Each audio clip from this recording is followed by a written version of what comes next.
Hi, this is Deb Voisin, and welcome back to another episode of The Architecture of Health. In this episode, I'm going to talk about my 111 days of sprinting experiment that became an art project because it's just been the most fun experience that I've had around developing a movement practice. I just have to share with you. So I got into this habit of doing 111 days in a row of something small just as a whim about a year ago. The first was to go 111 days without getting my hair wet because I'd been used to washing it like every other day for most of my life. And once I learned that the research and thought about what the ancestors did, they certainly didn't do that. So I started to stretch out how much time in between washings till it got to a point where I went 135 days in a row just brushing. And the natural oils in my hair made my hair healthy for the first time in a long time, and I was able to grow it long for the first time in like 20 years. So that got me going, and I did a few other thoughtful habit change experiments. I call them micro habit changes. One ritual I changed was I added getting a maximum of 20 minutes a day of direct sunlight on my bikini body right after lunch every day with my feet in the ground. That was in the summer months here in Santa Cruz, California. And what was interesting about that one is people assumed when I started to get so tan that I was traveling all the time. They also assumed that I was in danger because I wasn't using sunscreen. But I told them, no, guys, the max I'm going out is 20 minutes. What doing that for a lot of days in a row required was designing my midday around a short lunch and having enough time to just grab a little bit of sunlight. It also required I had to make these backup plans for places to be. Like if there was a hobo sitting in the area I normally laid in a bikini, I wasn't going to do it there. So I developed several sun spots that I learned to go to. I learned to always have a blanket in my car. Yeah, it was a fabulous experiment, and the health benefits were shocking. So as I was getting going on these things, people are asking me all these questions because these experiments were intentionally inverting the way we thought about a lot of things that we've been told we're, quote, healthy, meaning definitely looking at the human lifestyle in terms of ancestral design gave me the confidence to try things that none of my peers here in Northern California in their 50s were doing. So there was the one, though, that has really had the most lasting effect on me has been this latest one, which was 111 days of sprinting. And it's really funny because someone might see, I posted about this from the very beginning. I started posting my results on Instagram and Facebook, and I'm always running as fast as possible in slow motion, so no one can really tell how fast I'm going. They can't tell how many times I run. They don't know what my physical state was before or after. And so that's one reason I'm recording this episode is so that I can give you the backstory of what's compelling me to do this and why it might be something that will spark an idea for you how to make a micro habit change. And the first thing is, why did I ever do it? Well, I've invested very heavily for the last 5 to 7 years in really learning how to move differently.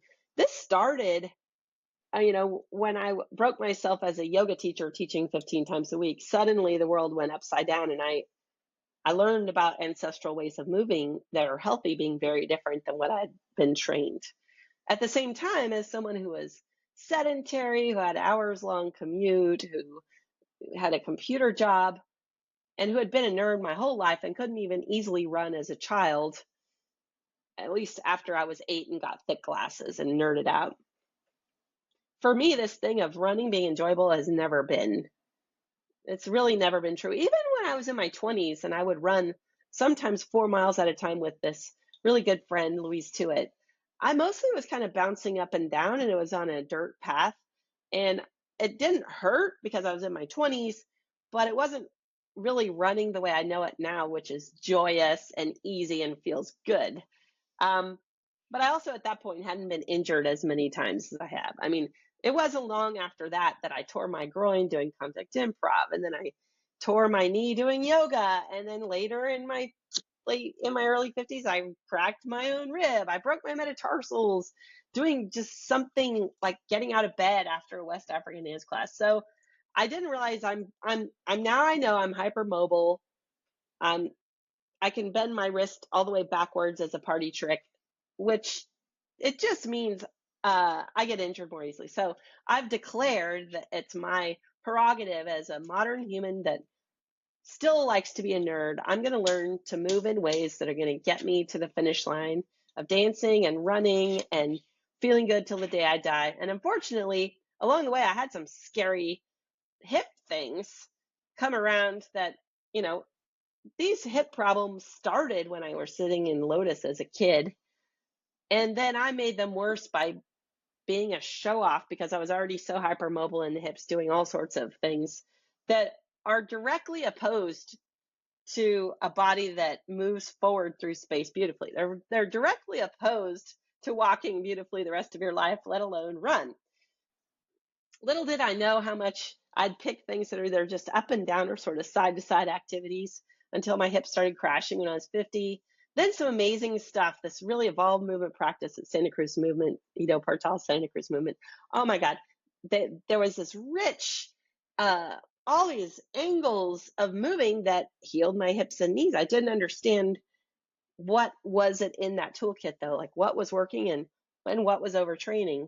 And it just got me going on a journey of investigating how are we designed to move if we are going to thrive like our ancestors could, you know, like my 101-year-old grandpa who never once went to the doctor, you know, would fall off of a second-story roof and just drag his body around until he felt better, you know, like walk till the day he died. Yeah, I'm looking for that kind of resilience. So I've been investing heavily. I studied a really delightful toolkit called the Axis Syllabus, which is a great toolkit, especially for dancers, to understand how do you use natural forces.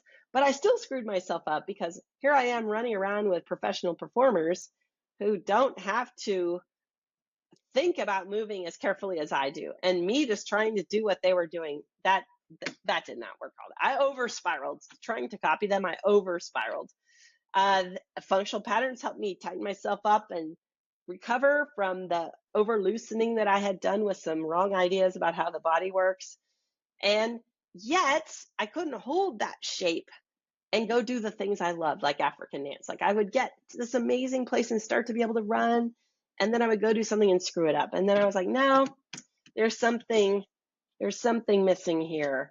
Finally, I studied some breath-based posture restoration institute inspired work. Some of it was with AMP Performance Education. Some of it was with Connor Harris. Some of it was with fractal biomechanics. Oh my God, that was a huge missing piece of like what, you know, as someone who had mouth breathed much of my childhood, all the pressure systems my bones had developed around kind of lacked this deep internal pressure. That was huge. But then still, I couldn't hold this integrity to do something I really wanted to do full out, like run.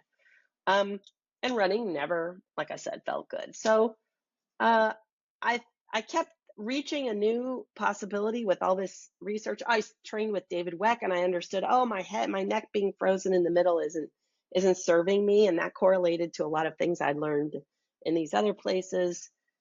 And yet, when I would just go a little off the trail and do something I really love to do, like take a dance class where there was a modern dance sort of warm up, and then blammo, zowie, zonks, I tore my groin. Like I was like, I knew better. I shouldn't have put my knee. I was like, I knew better. I've written books about not doing this. I was like, I can't believe I just did that. And yikes. Oh, that one hurt. That was December. I literally couldn't sleep without strapping my knees together with a pillow in between. I literally had to crawl a good part of the day just so I didn't have stabbing pain in my hip. I could barely walk. Driving, oh my God, driving in my car, that was awful. But my genius trainer Giovanni Terminio, he could get me back in, but I couldn't keep it myself. There was just something, I misunderstood something because I kept trying to apply things to my everyday. Maybe I was neurotic. Yeah, I'm sure I was a bit neurotic. Maybe I was over eagerly trying to apply everything to my everyday life. So, and yet I later learned one of the things that was screwing me up was one of the ways I was resting my body in Zoom calls, because I was on a lot of Zoom calls. What I learned though was to muscle test, like, oh, that is getting me closer to the design, the resilient design for breathing better, walking better, running better. I learned to test, oh, that's getting me off the design before I crashed. So I had this new innovation, like that before my body crashed, I could tell if a practice was building me or depleting my resilience. So this latest crash, December, I was like, a month, literally limping for a month. Even if I laid in bed all day, limping. Even if I did some breathing stuff, still limping. I just couldn't believe, after investing in so many movement practices for so long, I knew so much and I couldn't get a hold of this injury. Finally, I was on my way to my trainers, and I had just been studying a new PRI sort of thing with Connor Harris. And when I applied, when I applied something I learned about how the body is wound and how to unwind it, I applied it to how I was driving my car to the trainer. And I was stuck in traffic cussing, like, this is terrible for my hip. I hate this. It hurts. My hip hurts. And then I was like, oh, this hurts my hip. I'm going to unwind this. I'm going to fix it. So I used my breath. I used some, lengthening of one side, turning this in, feeling both sitting bones, breathing a certain way. And at the end of the half hour, when I arrived at my trainer, I hopped out of the car, I jumped on the treadmill and sprinted for the first time in, maybe it was 2 months by that time. I don't know. I was overjoyed after having gone to the depths of hell and knew better. I was so overjoyed to have this ability back that I decided I was not going to let this go. So the good news is I found the scene of the accident was this, decades of driving 3 hours a day, this deep wind, and I learned to unwind it. It's not over. I'm still working at becoming durable. But the nice thing was I made that decision. I was like, I'm not going to lose this ability. Now, I learned to drive mindfully and do some resets driving. I learned to do the resets breathing. But most of all, I just decided I'm going to run every day. I'm going to sprint, quick jog, fast as I can go, minimum 30 seconds a day for 111 days. Now, not everyone agreed with my approach after they had seen I went from literally crawling and go, I couldn't go to a dance class or anything, because I would just sit on the side watching and go, the way I was sitting in a chair, it was awful. And to go from that to sprinting, I just knew this is what I needed to do. No one else approved of this. But I knew from my habit change experiments, something good was going to happen. It was going to force me to confront whatever was in the way of me and running pain-free. Now, it was a very, very enriching experiment. So the first day, I go to my gym because they have self-propelled treadmills. I'd learned that as someone who needs to run barefoot so I could feel my joints to protect my knees, I'd learned self-propelled and we love each other. Curved self-propelled treadmills, and oh my God, the gym had them.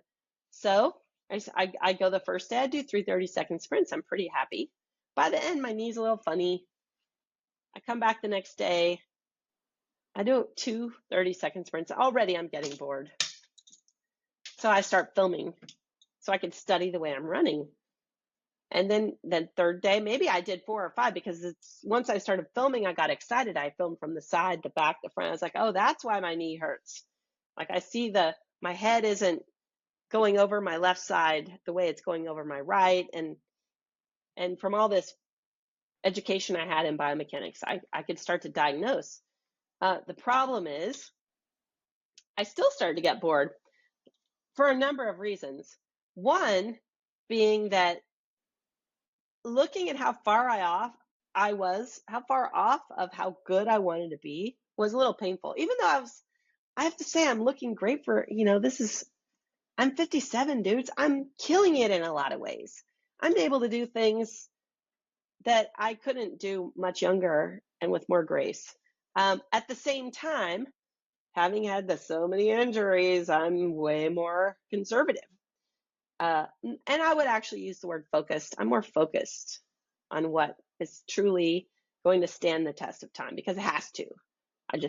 This is my commitment. So a couple days in, and I realized, okay, my knee is a little sliding around. I do breath resets. I do some deep tissue release. I do some foot strengtheners, and I'm able to kind of keep going. There's one day I maybe go only once for 30 seconds, which is kind of glorious to walk into a gym in your street clothes, go to a treadmill, and leave. There's something so freeing about having this very casual relationship to a gym, and that I'm not there to do some monster practice, and I'm not obliged, but I did my minimum. I needed to kind of recover from some of the other days. And then I really started getting bored because, my resets kind of worked okay. That was fascinating. I could watch my film and do a little something, and I could even go do some stuff on a weight machine and come back and see if it affected my running. But there was just something a little joyless about the whole thing, even though I felt really creative. The filming was key. So then I'm in maybe 5, 6, 7, 8 days, and I realized, wow, I'm getting bored, and there's no end in sight. Like, wow. And even I think it might have even been day 11, I can't remember, where I was so bored I brought my dance skirts with me. I was like, at least I'll be able to, it'll feel more like I'm dancing if I wear a skirt, and it would remind me more of African dance. And that's one thing I've learned is really beautiful sprinting is flying. Doesn't feel bad at all. In fact, it feels much more like the flying feeling I get doing a wild African dance. I've done that for so many years, and there's so much embedded wisdom in some of the movements of how to use the spine, how to pulse into the ground, how to lean your body, that when I started to map over my happy place over to the potential joylessness of running, plus all this training. I'd gotten so much training in this realm of running from these great trainers just across the board. I'd invested heavily in this. So I brought these skirts, and then I'm filming in my skirts. And that unfortunately got the attention of the gym. They noticed me filming, and they're like, no, that's against the rules. And to their credit, I'm so glad the gym takes care of its patrons, that they didn't let me violate their privacy policy. But for me, I was like, there's no way I'm going to keep doing this if I can't film and wear skirts. Because once I saw the skirts in the film, not only did my eye drift away from everything I was doing wrong, but it started to give me a feeling. And it started to make me think of all the reasons throughout history that humans have had to run. Out of desire, out of fear. There was just something that started to set the scene as more of an art project. And boy, since one of the things I wanted to express to all of my friends who don't understand my obsession with spiraling biomechanics, I wanted to express that for the body to move forward through space, it has to do all these subtle turning movements in collaboration from crown, foot to crown. The skirts amplified the rise and fall of my shoulders, the rise and fall of my hips, the slight turns, and the leaning, the way my body would lean. The jewelry, I started to add jewelry, and those two would emphasize the movement, and that it wasn't just something very controlled and rigid with my neck holding still. I just found my joy, and then the gym killed it. But I knew this would be very short term. If it wasn't going to be fun, if I didn't enjoy looking at myself, if I didn't enjoy playing, if I didn't have that also there's kind of a little thrill of being all dressed up in the middle of a place where people are dressed in really boring ways. There's also a bit of thrill of having these clunky clothes and keeping from tripping on them. There was a little bit more elevation of my focus. And most of all, I would say, though, it was me taking a lot of the negative self-talk away, looking at myself because there was so much more to look at.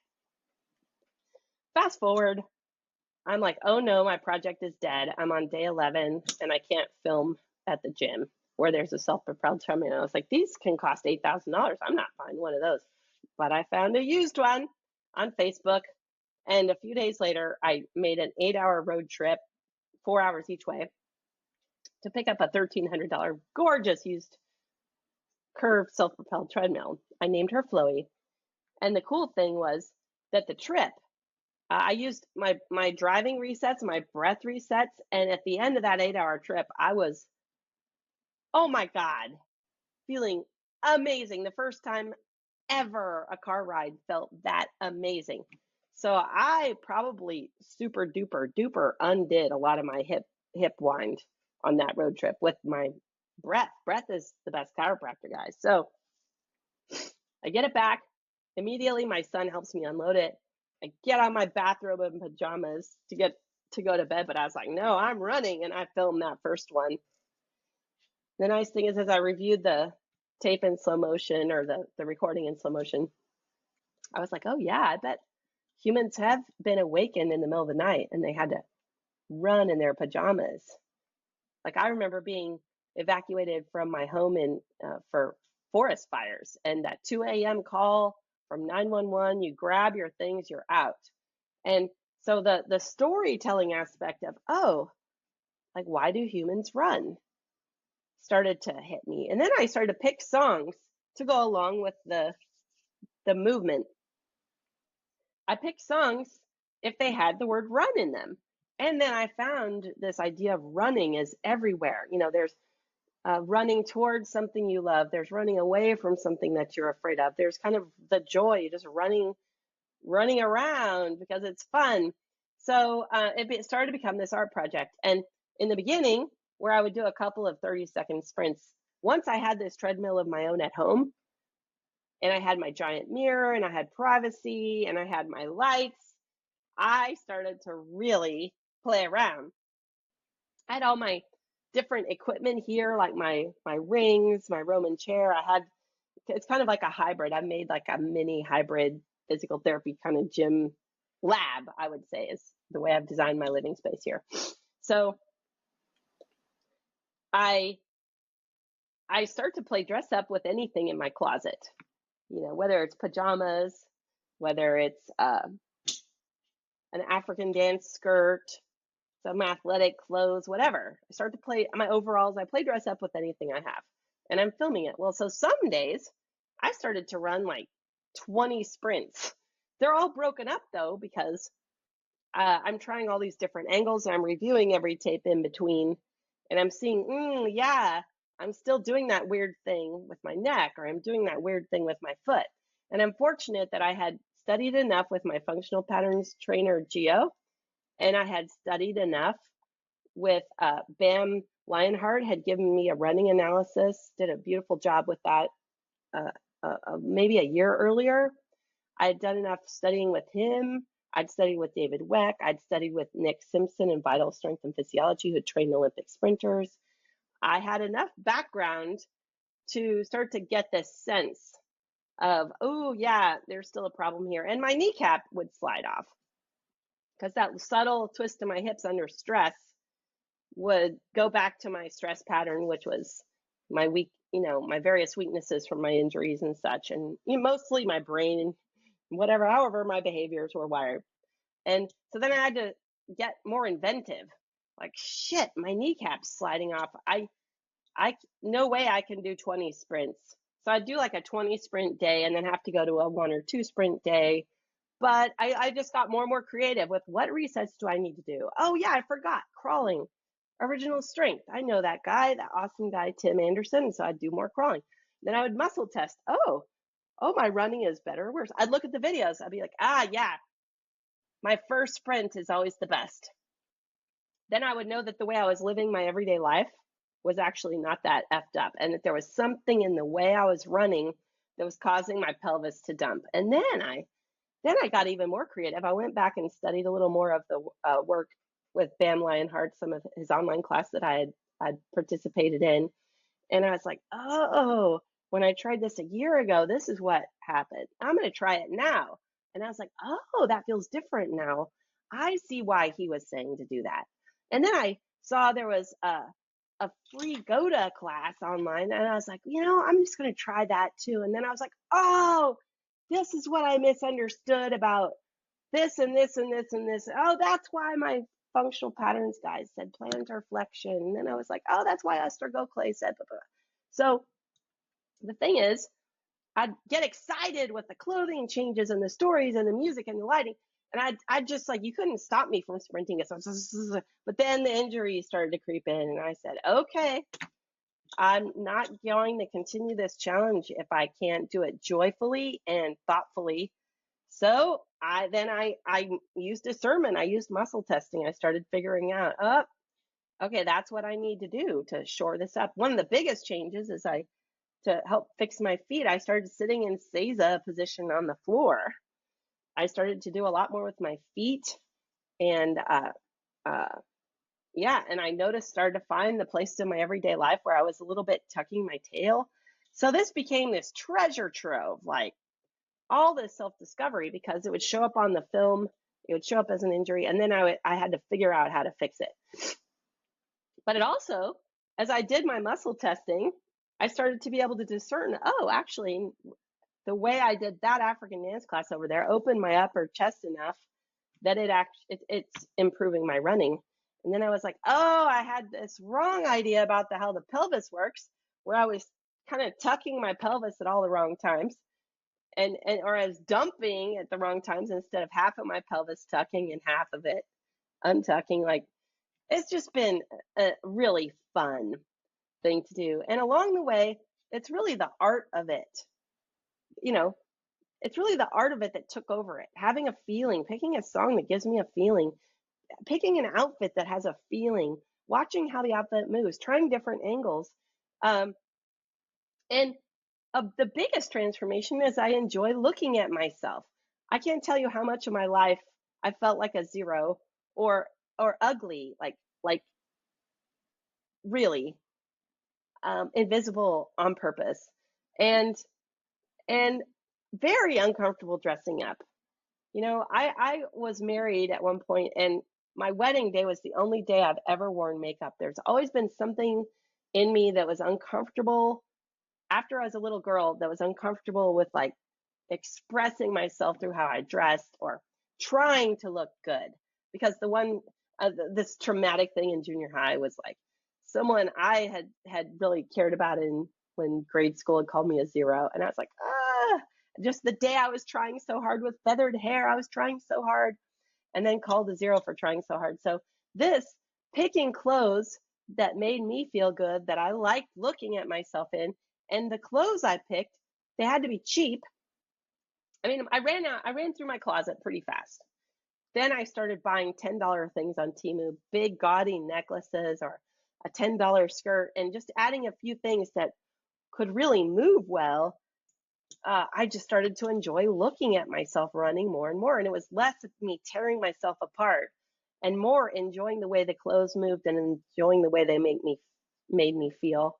And then playing around with, how do I hold the clothes? And so that's really where it evolved all the way to. And it's become kind of an obsession.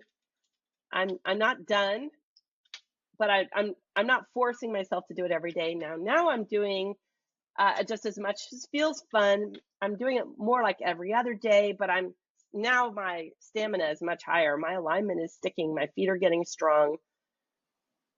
My everyday resting positions are nourishing me more. And I can easily do 20 of these 30 to 40 second sprints. And then maybe the next day I don't do any at all, because maybe I'll do 30 or 40 sprints. Maybe I'll start going outside. Maybe I'll get off the treadmill, but I doubt it anytime soon.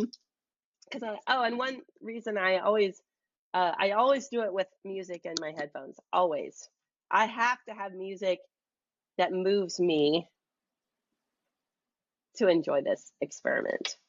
Um, so, oh, there's one thing. So I had that challenge where, the gym, I can't record there. Oh, I'm getting bored because the clothes are ugly. Oh, I fixed the clothes. Oh, my kneecap's sliding off. My broken metatarsals are sticky. Oops, my hip might crash. Like, oh, I'll put all that. I'll have to figure out what practices will get me through. So the beautiful thing about a 111-day challenge that's small enough to make it all the way through is you can handle interruptions. You can handle a vacation. In the middle of this, just when I think things are settled, I've got my treadmill in my own place. I'm having the time of my life. It's just so fun, getting better and better.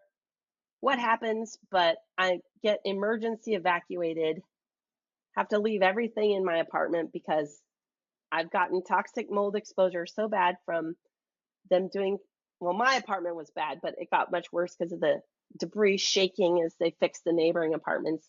My lips turned blue, my face swelled up, my nose started bleeding. I could hardly get out of bed. I was like, had chills and fevers and night sweats, and it was just like, if there hadn't been a piercing sound that sounded like a fire alarm coming from my apartment that wasn't a fire alarm, I don't know if I would have known that I was in dire need to leave. Needless to say, I couldn't bring my whole closet with me. I needed to wash those clothes anyway because of the mold spores. I couldn't bring my treadmill, but I did pick a hotel that had a gym, that had a treadmill, and I wasn't that far away from the gym where I couldn't record, but I picked a hotel that my landlord put me up at where I would be able to run on a treadmill. Even though it wasn't my favorite kind of treadmill, I got through that. I was out of this apartment without my treadmill for 6 weeks, unable to record at the gym, really. I found a different gym where I snuck in a couple of recordings when I had such a beautiful dress. I found such a beautiful dress. I just had to record it. And then the crazy thing is when I got that sick, I didn't know I was that sick. I would have stayed here in this mold pit where that weird sound not happening, but I did it. Thank God I evacuated. And when I hopped on the treadmill, I wondered why my energy was down. When I got to the hotel treadmill, I couldn't even get it to go 6 miles an hour. So this is one of the other things about this experiment, this art project, is I could easily go faster than the fastest setting of most treadmills at the gym. I prefer the self-propelled because it doesn't limit me and it doesn't make me stick to anybody else's schedule. I really prefer the self-propelled. But when I had to use one that had preset speeds and I was that sick, I could barely go 6 miles an hour for 20, 30 seconds. Like that was the lowest point of this, was almost exactly in the middle. But because I set the bar so low of only 30 seconds, I was able to continue. I was able to complete my challenge. By the end of it was the day I moved back into my apartment after they renovated it and tore out all the drywall, and I moved back in. It was the day I moved back in. It was the 111th day, and I ran the fastest. I not only ran here in my gold shiny outfit, I bought for $20, I bought an outfit on a couple of pieces from Temu. So I would have gold, so I could wear gold to celebrate, the end of my challenge. And it was on the day I moved back in. I also went to the gym to measure how fast I was going. And I could tell I'd recovered from the mold illness because I was back up to my top speed. So that's another thing, is I'm going as fast as possible. But my technique is I start kind of bopping side to side, so I make sure my neck doesn't get stuck. Then I practice just the arm swings, so I make sure the elbow goes far enough back that my chest opens. And then I practice lifting my knees and letting the weight of my legs drop. And then I finally add a little like my hips doing the run. And so I have this sort of protocol I've developed that I call wavy running. And I do this every time and now when I get on the treadmill, and I film from the side, sometimes the back, sometimes the front, depending upon the outfit. And the nice thing is I could tell that as I mean, 12 miles an hour is kind of hard, but I can go a little faster than that. I think I misunderstood that it was, I thought it was miles per hour on the gym. It's kilometers per hour, whatever. I can do like 18 kilometers per hour, which is, I think, closer to 13 or I don't know. But I can go pretty fast now, especially being a yoga survivor and a hypermobile overstretching survivor. And I'm on my way to running better and faster with more stability now that I have my protocols for my foot strengthening and my hip alignments and this understanding of my limits, not to flop my side over, not to flop my head over, but more this snaky, springy reach of my spine, resolving all sorts of I'm acquiring abilities I never expected to have. And am I running on pavement outside? No. I have running shoes. I'm going to wear those when I do go on pavement. But I just love barefoot. I love my dresses. I love my friends on Instagram and Facebook who applaud me with my obsession. And I get obsessed. I just love watching my videos. I sometimes get obsessed just watching the dresses and picking songs. And it's been very therapeutic. I think I went maybe 125 days in a row. And then I'm more doing higher volume, fewer days a week as my hips and feet and everything have started to stabilize. I'm getting closer to maybe even just taking light jogs for longer. Eventually I'll do some running outside so I get the forest bathing and all that, but I will not be wearing my fancy dresses. And yeah, that's my experiment. So my advice to you is if you want to make a small change to your life, it might become a big change. And don't set the bar too high. Set it wide. Set it long. Something small that really allows you to think through what it's going to take to keep going with it. If it's too big, it's just going to get stuck and now there are various things, challenges that I tried in these micro habit changes. I've started I don't know, it's a year and a half. I don't know how long ago I started this, but I dropped a few of the ones I started. I started some that were not sustainable. I had set out with the intention of not interrupting anyone, and I don't know if I ever made it through a whole day, because interrupting people is a super important skill. And especially after my 25 years of running meetings and facilitating groups, there are just times where it's for the grace of the group to summarize or move something along. And I learned that even I could be using my body language to interrupt someone. So it was just too hard of a challenge to do. Dropping caffeine, that was just crazy easy. Now I've got 5 challenges or 5 micro habit changes I've got a Facebook group where other people are chiming in. I'm doing a certain number of diaphragmatic breaths a day. I'm doing face yoga. I'm doing a minute of freestyle movement every day. I'm reading 1 page of a book every day. There's one more. I can't remember. Anyhow, I've got 5 going on right now, and it's pretty easy. Right now I'm lumping them all together and getting them all done at the same time. The nice thing is, if you set the bar low, once you just get started, something else is going to happen down the way. Like, of course, I'm not setting reading 1 page as a limit. That's the minimum. One thing that worked about my sunbathing one was I set 20 minutes sunbathing was the maximum. So play with whatever behavior change you want to have, and know that the magic of it is watching what has to change over 111 days. It's going to see the whole cycle of your life. It's going to see you'll see the seasons change, and therefore something about the way you're approaching that challenge is going to change. And definitely, I don't think I would have kept going if I didn't have community, meaning other weirdos like me obsessed about running and primal movement out there on Instagram and Facebook. Thank you guys. It's so important for us to see each other and cheer for each other. So that's my little story about, I call it Project Runway at first. Well, once I started changing clothes, then I called it Project Run Wave, because what I wanted people to see were these little waves, these subtle waves in the body that you wouldn't see if it was full speed, and you wouldn't see without the skirts. And I'm just so thankful for all the amazing teachers out there who have helped me get this far. I am hoping, no, my long-term goal for running is I want to run a 4-minute mile by the time I'm 60. I turned 57 on August 2nd. So that's a good 3 years. And guys, the main way to be great is avoid getting injured.